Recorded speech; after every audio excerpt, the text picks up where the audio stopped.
Welcome, everybody, and welcome to the Veritas Group webinar, The Hidden Problem That's Costing Nonprofits Thousands or maybe Millions of Dollars. I am Sara Di Lullo, Director of Client Engagement for the UK and Europe office here at Veritas, and I'll be working behind the scenes as Jeff shares more about this topic with you today.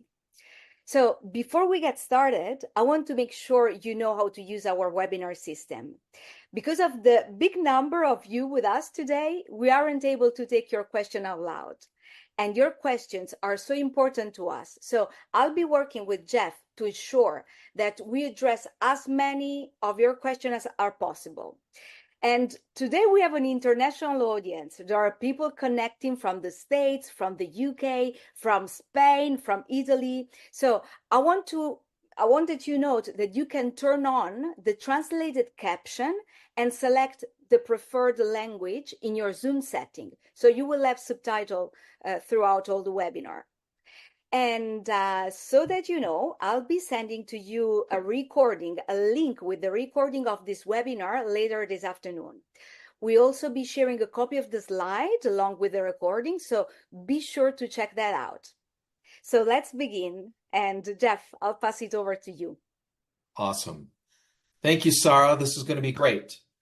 And welcome, everyone. This is one of my favorite webinars to give because I think it's going to have the most impact for you to be able to know what is actually happening in your donor file. So I'm Jeff Schreifels, and I'm the principal and owner of Veritas. And I've been doing fundraising for many, many years, over 30 plus years. And I have a background in direct response fundraising, in addition to the upper end of the file of mid and major gifts.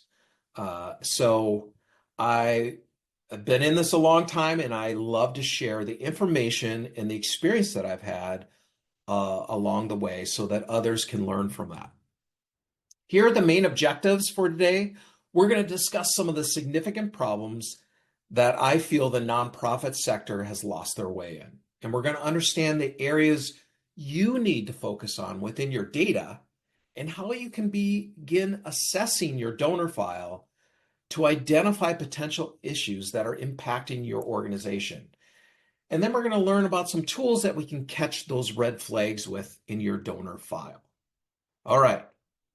Just a little bit about Veritas. If you don't know who we are passionately relationship focused, and we're grounded in a data-driven approach to mid, major, and planned giving. We've been in this business for a while, a long time now, and we've analyzed millions of donor records. We've consulted with hundreds of clients around the world, and we've had thousands of people take our courses through the Veritas Group Academy from everywhere around the world. And so having learned from our clients and hearing from all of those fundraisers, we've developed our approach to mid and major gift fundraising that we feel is the most effective for organizations to develop. Here are some of the organizations we've partnered with all over the world, some large, some small, all kinds of different organizations. Okay, I want to start by saying I feel the nonprofit sector has lost its ways. Here's some of the problems we see in nonprofit organizations related to major gifts. Many mid, major, and planned giving programs are essentially rudderless and in need of leadership. Nonprofits are struggling with high donor attrition and donor value attrition, and we'll talk about those in a bit. Fundraising talent is turning over at extremely high rates. And we see a lot of internal cultures and advancement opportunities that really lack inclusion. And there's a lack of understanding around mid, major, and legacy giving with nonprofit leadership. They just don't understand it. And I feel like as a sector, many of us have lost our way and have forgotten what our mission is. Our mission is not just the thing we're doing to help change the world, but it also includes the people that are doing that, our staff, our volunteers, and our donors who are funding it to make it all happen. So all three of those areas are part of our mission. But we've lost our way and we've forgotten about staff and we've forgotten about donors. And we need to embrace that and bring them into that mission. Okay, let's understand attrition. There's two types of attrition, donor attrition and donor value attrition. Most of us have heard about donor attrition or donor retention. We're trying to keep as many donors as we acquire as we can. And so if a donor attrition is a donor gives in 1 year and they stop giving the next year, they went away, that's donor attrition. Donor value attrition is a donor gives $1,000, let's say, in 1 year, and the next year they either stop giving or they give less. Let's say they give $500 the next year. We've lost 50% of their value year over year. That's donor value attrition. And most organizations don't track donor value attrition. They track donor attrition, not value. And so I want to show you what that looks like. Now, industry-wide, the nonprofit sector has been doing a very poor job compared to the commercial side of retaining their donors. And in the last 5 years or so, we've gone from retaining 50% to just down to 41%. So it's not going in the right direction. Here's what this looks like. So let's focus on view number 1 here. So this is an organization's donors who have given £1,000, euros, dollars a year, and cum and above. So in year 1, this organization overall from those donors brought 2.5 million. The next year, they brought in 3.1 million, or they grew by 21% year over year. So if you're just focusing on your program from that top line, I mean, if you're the executive director or development director, you're very happy because 21% growth year over year is pretty good. But at Veritas, what we like to do is pull the onion back a bit. And so we look at this from view number 2. This is how we look at donor files.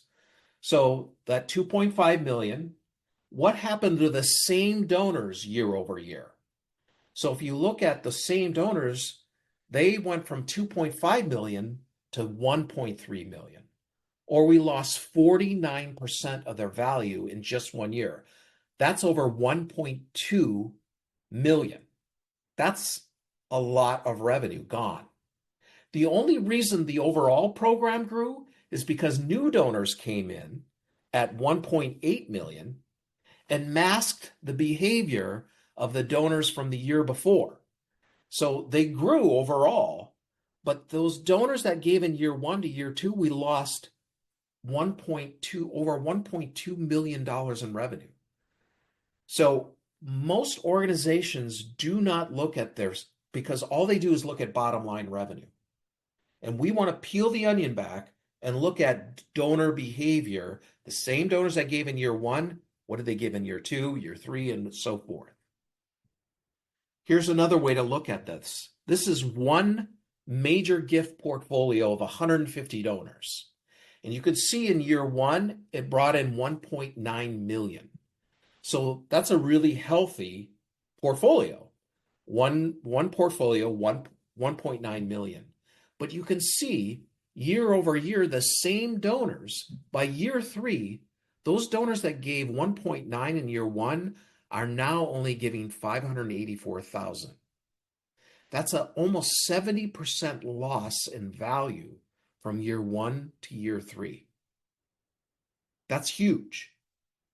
So this is happening in donor files over and over again, but most nonprofits don't know it because new donors keep coming in and mask the behavior of the donors that are going away or are giving less year over year.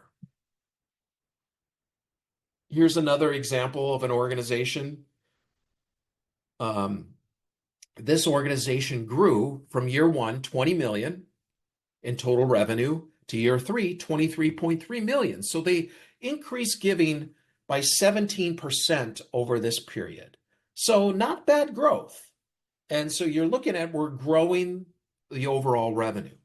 However, when you break it out by individuals and organizations by year, it tells another story.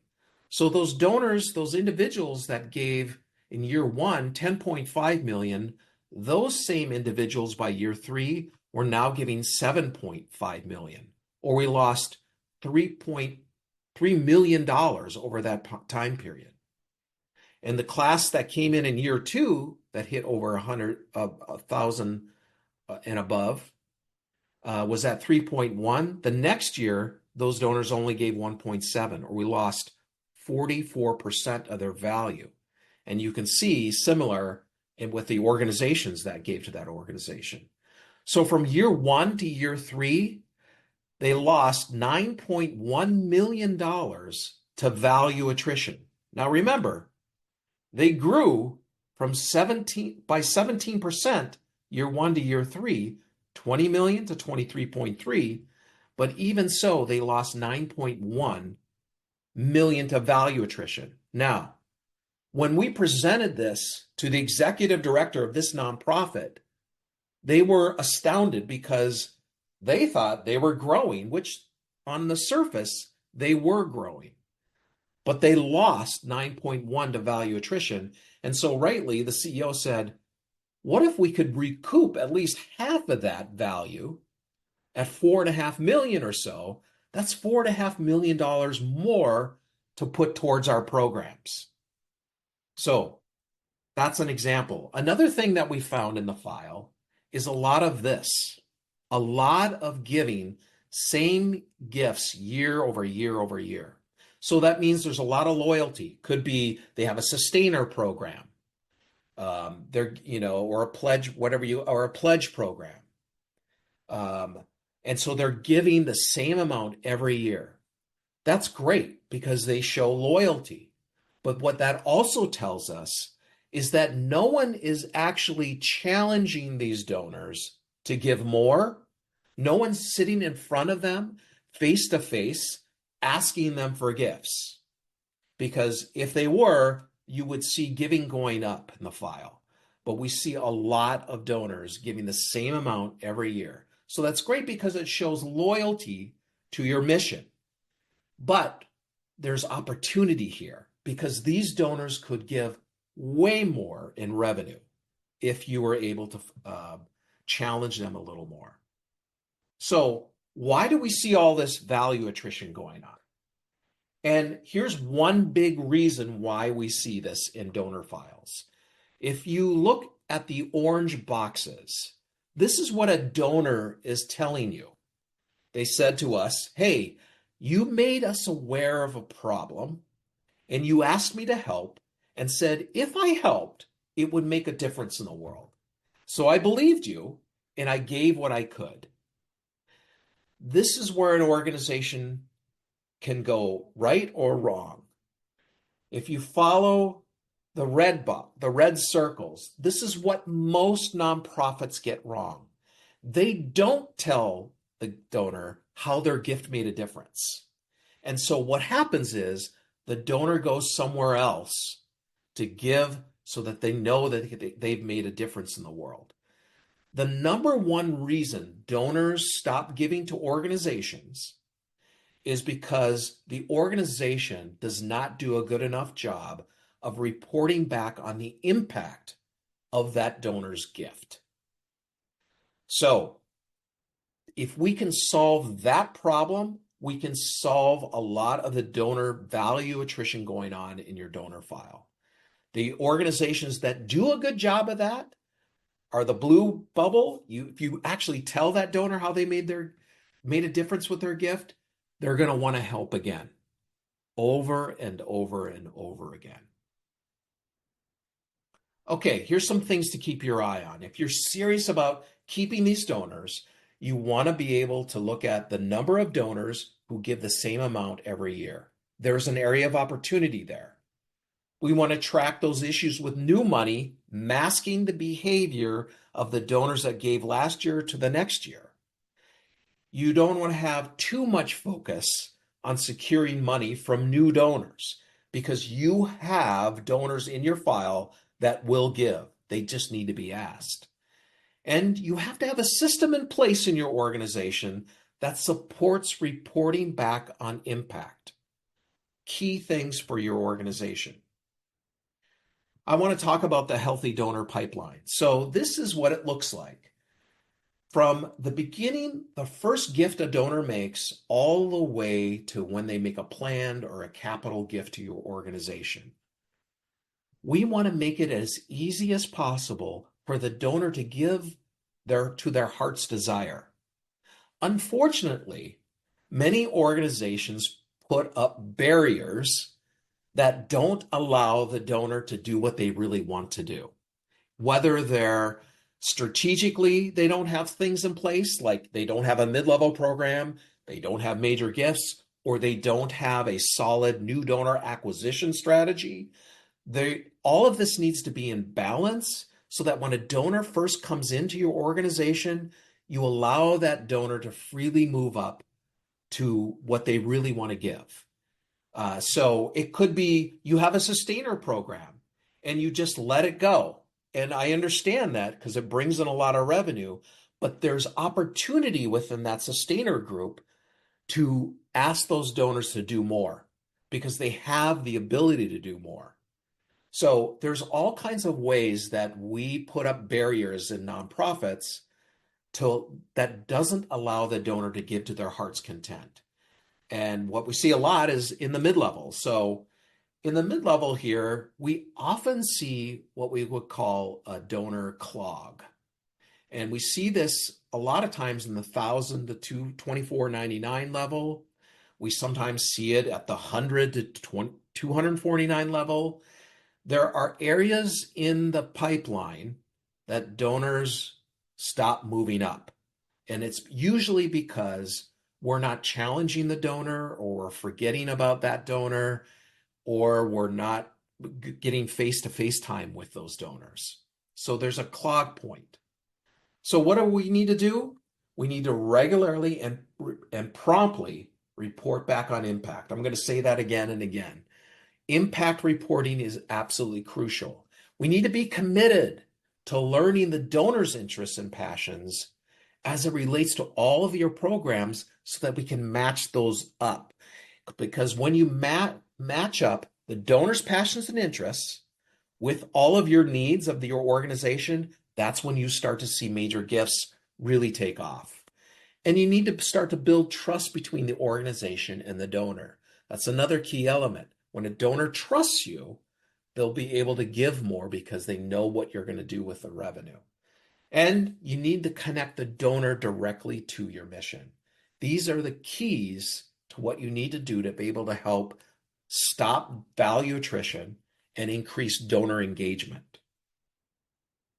Okay, now what I'm going to do is I'm going to go out of the PowerPoint here, and we're going to actually look at a donor file assessment that we do so that you can see what this looks like in a real donor file. Okay. So overall, when we look at this organization, we analyze any donor that gave, in this case, 1,000 pounds or more higher cumulative in any one of these years from 2018 to 2021. And you can see in 2018, this organization brought in 4.8 million. And by 2021, they brought in 6.5, or they grew over this time period 34%. So pretty good, not bad growth year over year, 34% from 2018 to 2021. However, we want to break it out by organizations and individuals by what we call class years. The year that we looked at the data set and looked at anyone who'd given 1,000 pounds cum or more per year. So if you look at 2018, that equaled 2.2 million. Those same donors by 2021 were now giving 1.1 million, or we lost 47% of their value. Then you look at the class of 2019. These were new donors that hit the 1,000 Q mark at 490,000 by 2021. They were now only giving 297, or we lost 39% of their value. And then you can see in 2020, 890,000. Those same donors the next year only gave 445,000, or we lost half of their value in just 1 year. So overall, over this time period, they lost almost 2 million pounds or euros or dollars to value attrition. And if you add in the organizational loss, overall, they lost 5.6 million. They didn't know this. What they saw was 34% growth. They didn't see that number, $5.6 million to value attrition. That's a huge amount of revenue that some of that could be recouped. Then we looked at their pipeline and we looked at the analysis. And if you concentrate just on you can see this organization has a huge number of donors. We look at 2021, that was the last full year they had here, 220,000 donors giving 30.4 million. And you can see that the biggest concentration of donors is at the 100 to 249. They have 109,000 donors here, giving 17 million of it. And then the next level down, 14,000, giving 4 million. So there's a clog here. This is definitely a sustainer program that needs some added strategy to bring as many more donors into the next level.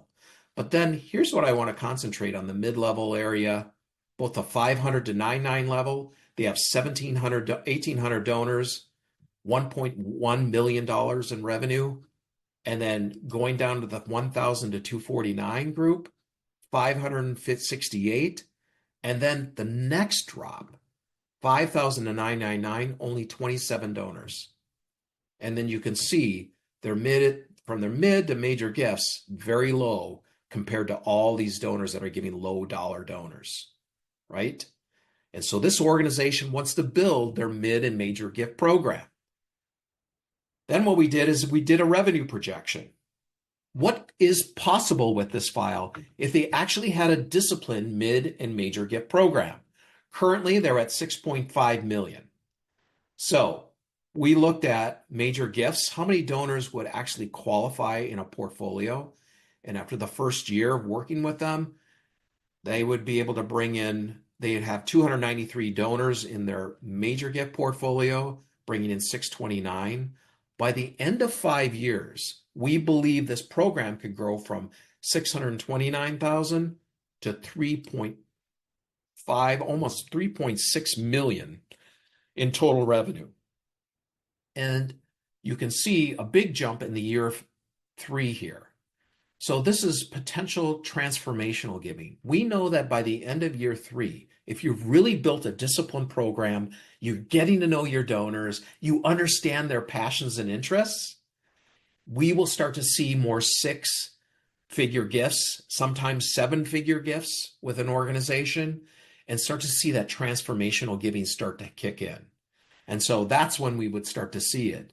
And so that's how you would grow from 629,000 to 3.6 million. Then we have mid-level. They have a lot of donors in their mid-level area from 500 plus. They have 2,400 donors that could start in this program. That's 4 mid-level reps that could handle that at 1.5 million in revenue. And by the end of 5 years, they could go from 4 to 8 reps and have 3.6 million in total revenue. Overall, if we look at their current trajectory to where we think they could be from 6.5, and we think in 5 years, 18.2 million. Currently, they're on a trajectory to be at 6.5 and be at 9.9 million. Over a 5-year period, if they did nothing different in their program, just based on their overall growth, in 5 years, they could bring in 42 million. If they had a very disciplined approach to mid and major gifts, we believe they could bring in 60.7 million. That's 18.5 million more in revenue than their current trajectory.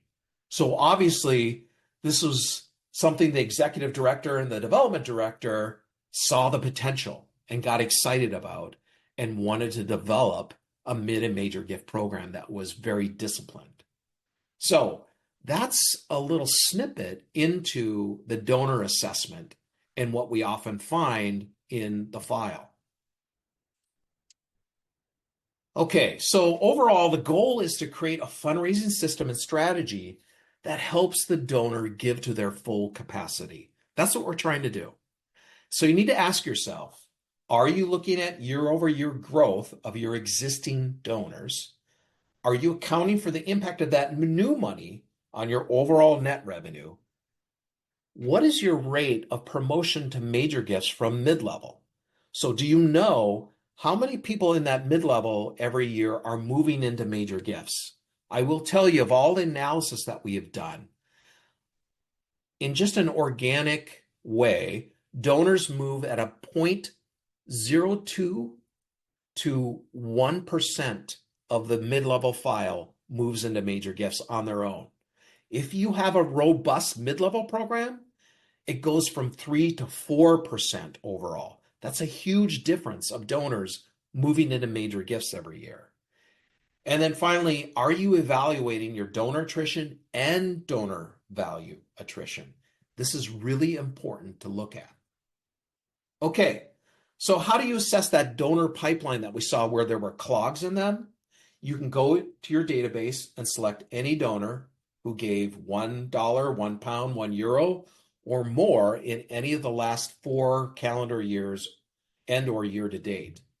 And for each donor, you want to export the following: donor counts, cum giving totals, and average gift amounts, and put that information into giving ranges. And this is what it looks like. This is the chart that you could see if you have some clogs. And in this file, again, you can see they have a ton of donors. This organization has almost has 500,000 donors giving 48 million. And most of that revenue is coming in, though, from the 0 to 249.9 range. That's where, look at all those donors. So they have a lot of small donors. And this was an organization that came to us and said, we need to develop a mid and major gift program. You can see the huge clog from the 1,000 to 4,099. They have 4,000 donors giving $6.7 million. And just the next level down at the 5,000 to 99 level, only 175 donors giving just over $1 million in revenue. That's a huge clog that they wanted to solve. So that was a big that was very eye-opening for them. So a healthy mid, major, and legacy giving programs happen when all functions of donor acquisition and cultivation are functioning and effective. This is really important. If you want a strong mid and major gift program, you constantly have to be acquiring new donors and cultivating them to move up through that pipeline. So this is what a healthy organization looks like. First of all, everyone at the organization sees the donor as a partner, not a means to an end. Gift officers seek out and learn the donor's passions and interests authentically. This is absolutely key, and this is what major gifts is all about, and this is what mid-level is starting to learn about those donors. You have to know a donor's passions and interests so that you can match that up with the programs and projects you have, because when you do, you see giving go way up. And the system has to be created to allow the donor to reach their full potential. So you may have this great sustainer program and you're just bringing in all kinds of revenue, but you need to develop strategies to figure out which of those donors have capacity and propensity to become mid and major donors. And the organizations has gift officers that are promptly reporting back on that impact of the donor's gift. That's huge. So the donor assessment. We would love to be able to do this assessment. You can do this on your own. but we would love to be able to do it, and we will do it for free. And the reason we will do it for free is this, two reasons. One, because we believe in giving you great information about your donors that you may have not known before. That's number one. And I just wrote a blog about this. I have looked at over 1,000 files in over the last 15 years, 1,000 of them. And we have and in every one of those files, the organization learned something new that they didn't know about their donors. And the second reason we want to do it, obviously, is because it allows us to get in front of you and show you where there's areas of opportunity to grow. There's not an obligation at all to work with us, but it gives you some great information, and it allows us to say, here's where we think you could go, here's the areas of opportunity, and here's where, if you had a disciplined program and we could help you, this is where you could go over that time period. So we require a very simple data pull. No identifying donor information has to be included at all. And this is what you would get with the assessment. You get an analysis of your donor value attrition over the last 5 years, breakdown of donor value attrition by individuals and organizations that I just showed you. You get that 5-year revenue projection for mid-level and major gifts. You get that CLOG report from the pipeline report. And you'll get recommendations on the number of MGOs or MLOs, mid-level officers, your data supports. And that's the key. That data will tell you what your staffing levels should be around mid and major gifts. So if you scan on that QR code with your phone, you'll be able to request that free data assessment. Again, no obligation to work with us, but I guarantee you will get some great information. So Sarah, this is a great time. If there's some questions. Yeah, we have some great questions here. Okay. And most of them are on the donor assessment. So we have Annie asking how pledges are calculated in the assessment, how pledge payments are calculated in the assessment. So pledge payments, if the pledge, it's all cash gifts. So if the pledge has been realized, it will be included into the assessment. So sometimes organizations will, it depends, will book a pledge. Let's just say someone pledges $300,000 over 3 years. They'll book the pledge all in the first year, but we will only look at if the revenues actually come in. So that's how we track it. Okay. And then we have Tara asking if the one-time planned gift are included in these totals, are included in our assessment. They would be, but we would also separate them out and we would call them a variant donor. And we will show that in the assessment. So we'll break it out from the general overall view, because we don't want 1 or 2 or 3 large gifts that cannot be repeated to skew the overall trends and results of the organization. All right. So then we have Robin asking a very technical, very good question. I think that you covered it a little bit, but let's highlight it again. So she says, major gift officers are told not to ask too soon. The gift is on the donor's time, not ours. Yes. Major gifts are not necessarily annual. So what is realistic upside potential year on year at high end of file? Well, that depends by organization, and we'd have to look at each organization. One of the beauties of having a disciplined major gift program is that you have a revenue goal and a strategic plan attached to every donor in that portfolio.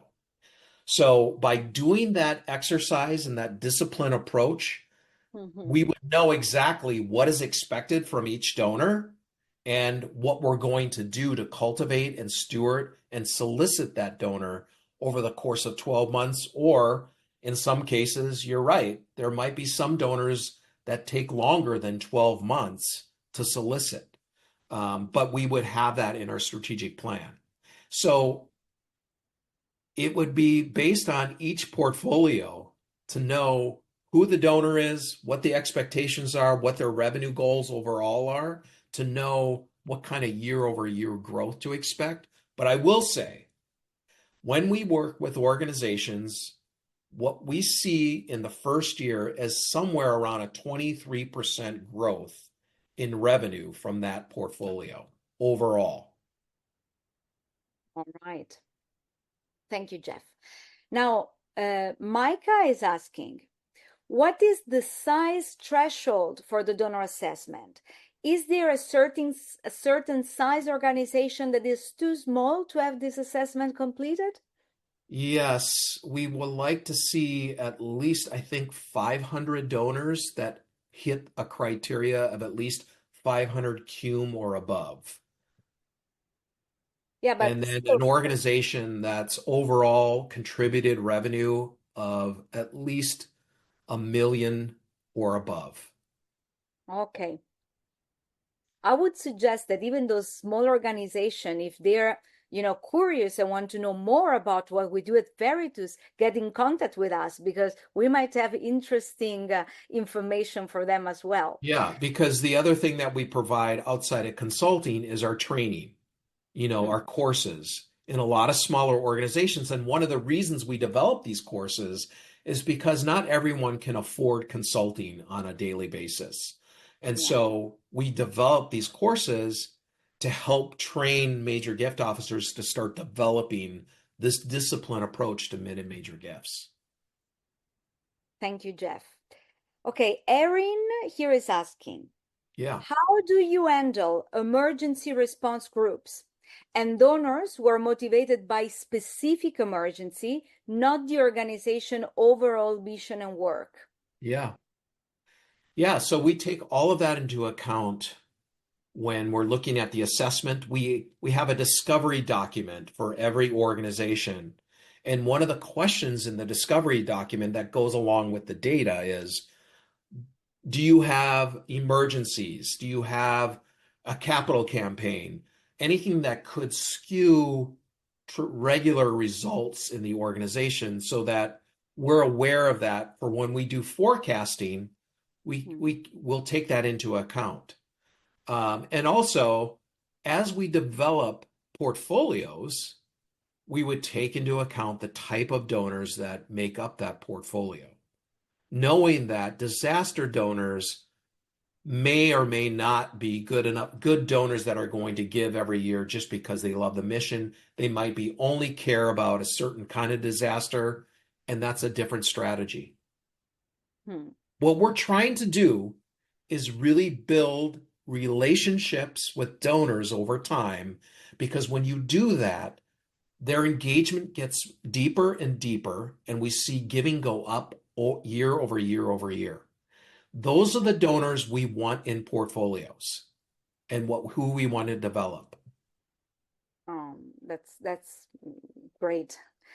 So another very interesting question here is, how do you get buy-in from management for a major or mid-level program? That's a very interesting one. Here's how you do it. So you saw that revenue forecast that we showed. I've done so many of these presentations to nonprofits. That is one of the keys. There's two keys that gets management excited about this. One is seeing the value attrition, seeing millions of pounds or euros going away every year. That's one thing that worries them. And then the second one is the potential in the file. So when they can see that 5-year revenue forecast, that also gets them excited. And it says to them, look, we need to develop more than 1 or 2 revenue streams of revenue for our organization. If we can include mid-level and major gifts and start building that out as a major revenue stream for us, we're going to be in a much better place long term. And so that's how you convince leadership to invest into these programs because long term, you're going to see way more revenue than what you're currently at. Thank you. We have another question from Tara, and she's asking, do you offer projection on how to turn donors acquired during a capital campaign into sustaining donors? Well, I wouldn't offer a projection. I would look at we want to look at those donors individually and see if they're motivated beyond just the campaign. So a lot of donors get excited about one campaign, and the organization doesn't do a good job of cultivating and stewarding those donors during the campaign. And so the donors stop giving after their pledge is over. What we want to do is once somebody gives to that campaign, we want to care for them really well. We want to report back on the impact that they're having on a consistent basis over time so that we can move them from just being a campaign donor to a full mission donor. That's the whole objective. And so if we do a good job of that, we can get many of those donors who just give to a campaign to give to the full mission. That's great.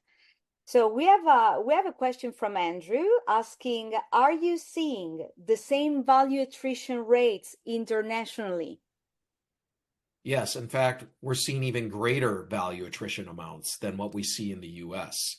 So that's concerning to me. And that also shows the urgency for our friends in the UK and in Europe to develop a disciplined mid and major gift program because we're seeing these value attrition rates at much higher rates than we're actually seeing in the US. And so this is an area we want to really develop. And this is why we're here in the UK and Europe, because we know the Veritas way, this disciplined approach to mid and major gifts works in every organization we work with. Because it is that disciplined approach to how to work with donors, and it works across all cultures. Exactly. So, I mean, this has been really great. We had some great questions. This audience has been fabulous today. And I want to thank you for being with us today. And Jeff, thank you for this great presentation. Yeah, thank you. Thanks for moderating. You did a great job. As a reminder, you receive a recording of this webinar and a copy of the slide via email tomorrow. So one very important thing, if you're ready to get started with your free donor file assessment, you can follow the link we shared in the presentation and reach out to us, or reach out to me at sarad, SARAD, at veritusgroup.com. So thank you very much. This has been great, and take care, you all.